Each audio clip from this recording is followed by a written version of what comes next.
Yeah, they are a group of people that seem to be taking the law into their own hands. Accusing people, saying that basically accusing me also and the municipal authorities that we are running a parallel market in the city.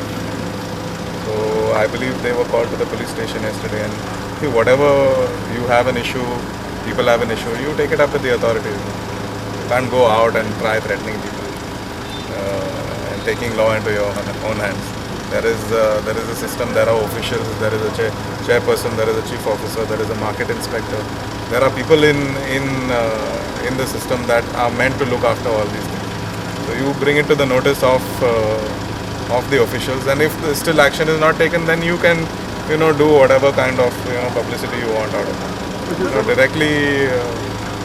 Mr. Baba, how fair it is true that the market is run by most of the outsiders? Because there have been news which have appeared. See, when these kind of statements were made, I myself took up data as to who are the allottees of all these shopper and shop owners, and who are the people that are. They're all Goan people. So there is some kind of subleasing going on, which needs to be taken under account. Because माझ्याकडे shop asa, I don't have time to run it. I take it and give it to somebody else. The list shows all Goan people. The list shows all Goan people. So you cannot make accusations to the municipality saying that तुम्ही बायलांक दिला चलवतात.